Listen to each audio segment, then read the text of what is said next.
You have obviously written I'll grab it. Well, you don't see it, but I'm going to put it up for our audience. A very well-known book. When you wrote that book, did you have any idea what it was going to do to your life? Yes, yes, because the book is based on the seminars, and I had been doing the seminars for about 10 years, and then Judith Reagan came to me, and Judith Reagan, she's the queen of the bestsellers, and other publishers had been chasing me for years, but finally she made me an offer I couldn't refuse, as they say. Um, and I told her that I felt I was ready to write the book because I had heard essentially every question askable in the context of my lectures.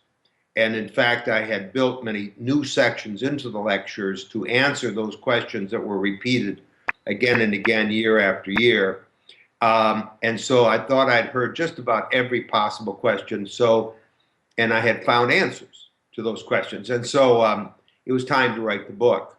And so I knew that the book would be the an encapsulation of the key ideas from the lectures. There's much more in the lectures than there is in the book, of course, but the lectures are now 32 hours long.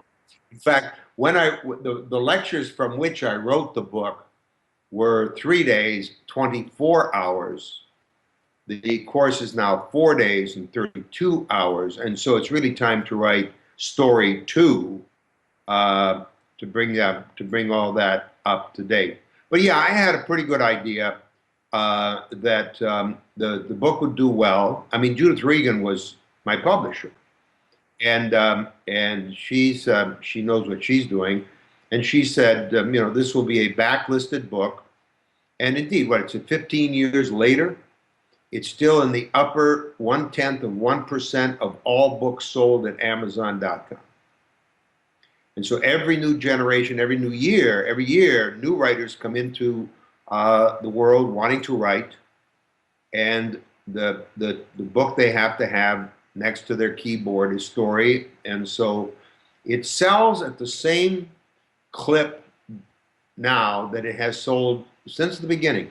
It's been always about the same, and it's always up there near the top or at the top. So the answer is yeah, I had a pretty good idea that it would be a success.